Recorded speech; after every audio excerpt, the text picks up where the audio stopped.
Welcome to the Igniting the CEO Within podcast, where we interview successful high-level professionals to discover lessons they've learned throughout their career that can help you ignite that CEO within you.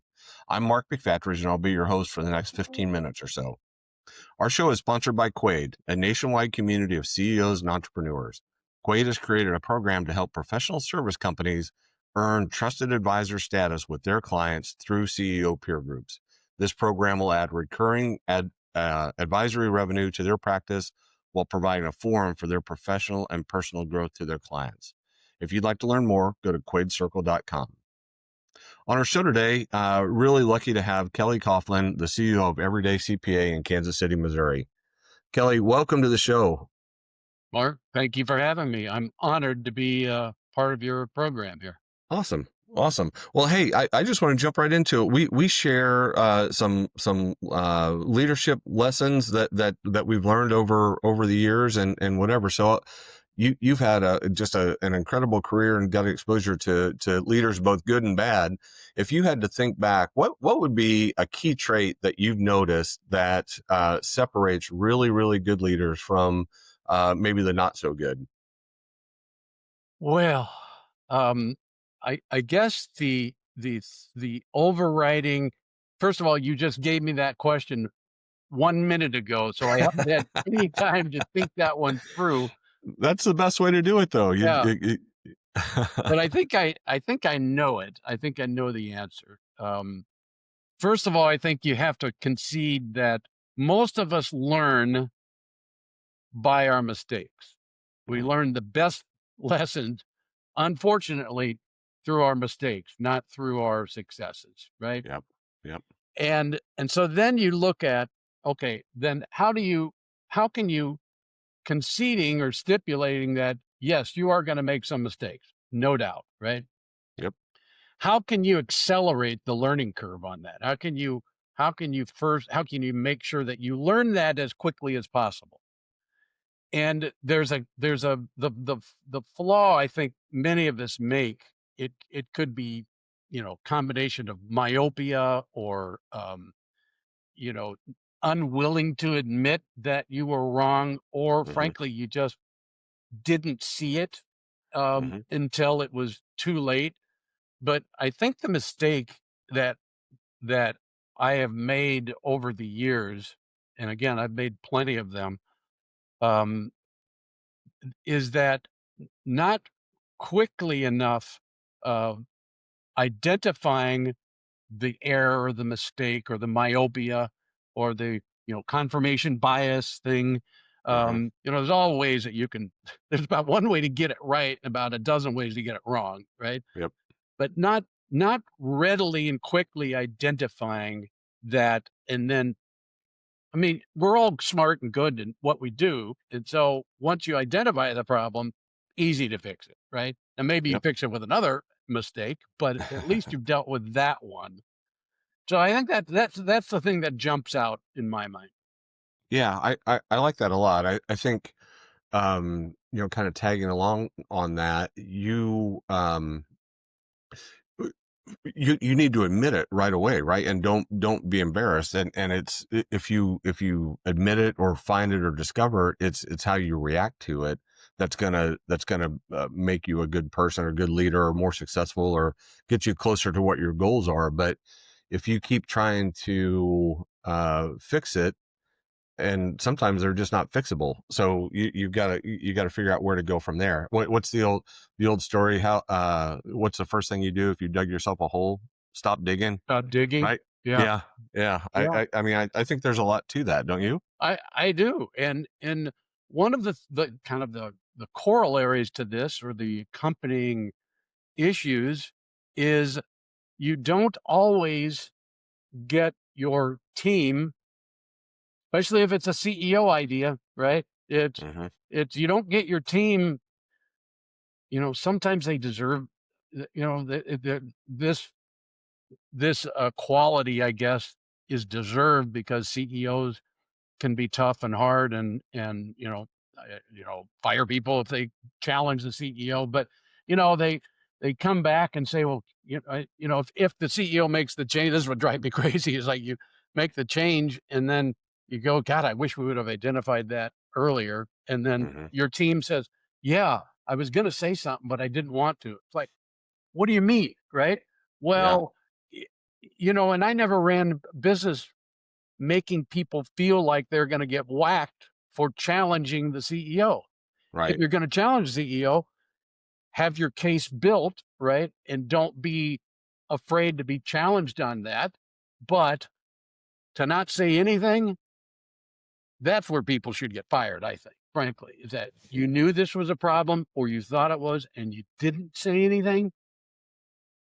Yeah, yeah, that's a tough one for sure. I think, then that goes into, um, where is that culture coming from, right? Because if you don't have a culture where people feel like they're empowered to raise their hand, then there's somebody's creating that culture that makes it not, and it could be that CEO's ego or whatever. But there's something there that if people aren't speaking up, there's a culture issue it- probably there's a culture issue. I guess it could Yeah. be a personnel But issue. fair enough, Mark. I agree with that. But there also is a cultural issue that they bring to the table, right? Hmm.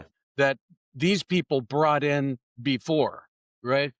I'm not saying I was perfect or anything like that, but I don't really think I had a culture in where I operate now, my own company, where I I show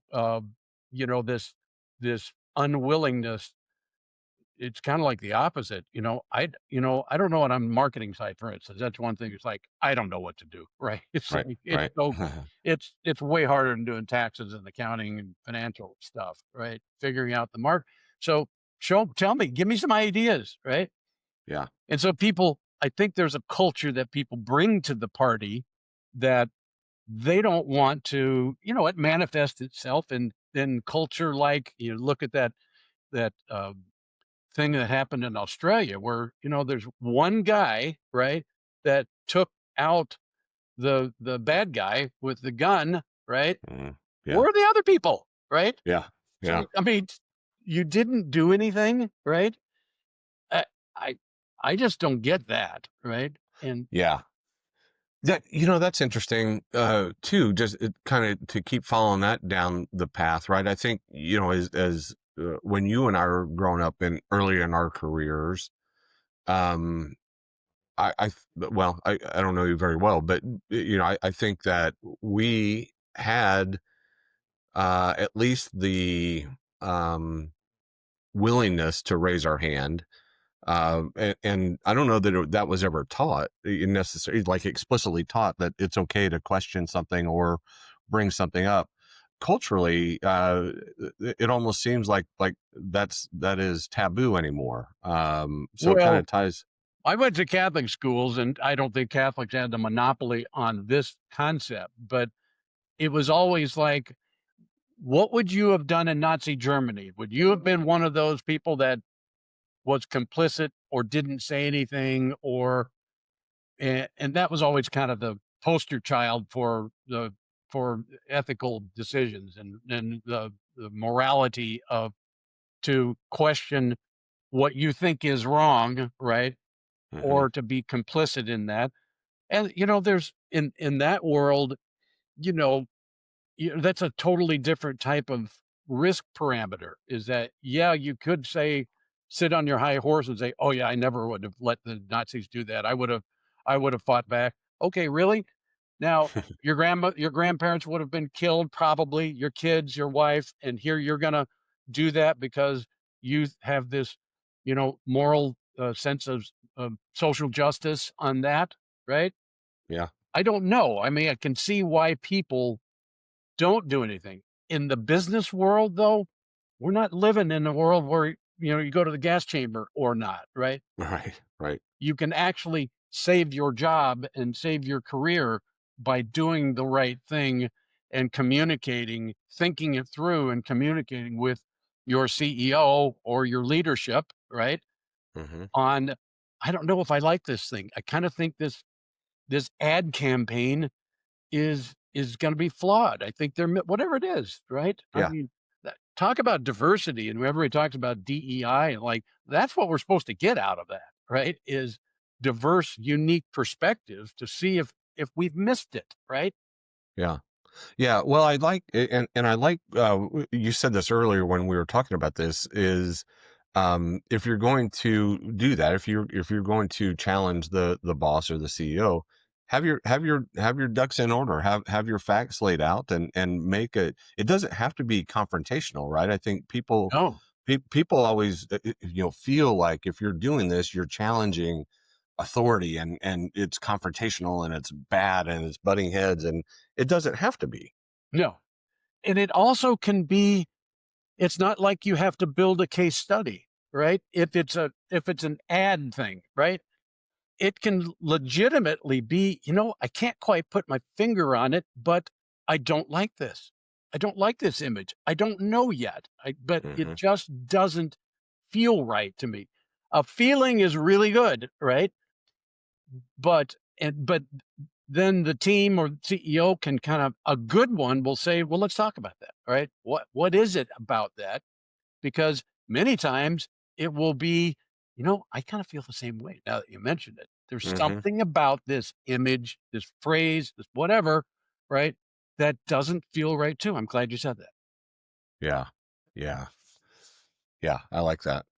How are with your team or teams that you've led over the years, how did you help foster that communication and that ability for people to challenge you? What were some of the things that you did that or continue to do that allow that to happen? I've always been a big fan of, I didn't go to Ivy League schools, Mark. You know, I I like to say I'm not the smartest guy in the room, but I can talk to the smartest guy in the room, right? Hmm. Yeah. I can connect with the smartest guy. I can connect with the not so smart guy, right? I Hmm. can Yep. connect with a white collar guy, the gray collar guy, the blue collar guy, right? Hmm. And I think that's what gives me, that's my superpower. I think is Yeah. connectivity. Maybe it's Irish. Maybe it's having hung out in too many Irish pubs over the years. I don't know,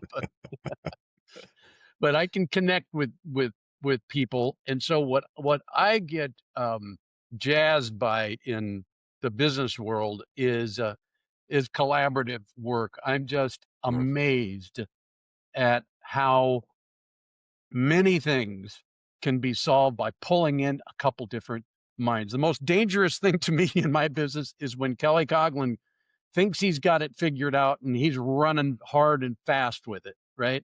And that's normally the time that I mess it up, right? Is like if I'm running too hard, too fast, haven't checked my work, right? Haven't got other perspectives in it because it's inefficient to do that. It's like I know what I'm doing. I'm running with this thing. Not, Yeah. I can't say 9 times out of 10 that isn't right because I wouldn't be where I am now, but half the time I've got it wrong, maybe just slightly wrong. Yeah. Maybe there's a nuance, but pulling people in and getting collaborative other viewpoints to me is fun, it's interesting, it's empowers people. They feel they they weigh in, they're valued, and Hmm. you get just a better result. I mean, you really do. Yeah, yeah. No, I agree with that. I think, of all the talk that people have about the differences in generations, and there are some, but I still think for the most part, regardless of who you are, you want just a handful of things, and they're all the same, whether you're, whatever generation you are. You want to be respected, right? Number one, you want to know that your thoughts are heard, Mhm. don't have to be acted upon, but they have to be heard. And you just want to be treated fairly. I think, if you and I guess lastly, you want to have something that you believe in and a goal that you believe in and are willing to work hard for it. Yeah. I don't think people are that different regardless of age or generation that you come from. No. That is the concept of, I'm not a big DEI person, right, at all, but diversity of perspective and opinions, whether it be race-based or gender-based, I don't give a rip about that. I want smart people. I care about smart, and, that doesn't mean you have to be college graduate to be smart. but Hmm. I care about smart, thoughtful people that can communicate. Um, and that's the diversity of perspective and opinion that I think that they're trying to achieve with that, right? Yeah. It Yeah. got hijacked by an outcome of something else, not an outcome of good result, business Hmm. result, for instance. Yeah. Yeah. Kelly, this has been really good.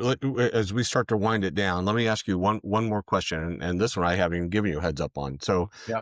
if you were to look back and talk to Kelly Coughlin at age 21, from everything you've learned today, what's one thing that you would have told young Kelly at that time before he really got started in his career? That's a tough one, Mark, because I look back and this is, I kind of feel like life is about uh, uncovering what you need to learn and know and do. Kind of gets revealed to you, exposed to you, Mm, presented to you, and to me, life has been kind of like learning mathematics, where you start with numbers, the number line, and then you go to, some basic functions, right? Addition, subtraction, and all the way you go down to, advanced calculus or something, right? mm, mhm. And you need to have been revealed those things, those incremental things along the way. And so when I look back, okay, what would I have told? I guess I would have liked to have been revealed this quicker, right? Because I'm Yeah. 68 and it took me a while to learn some things.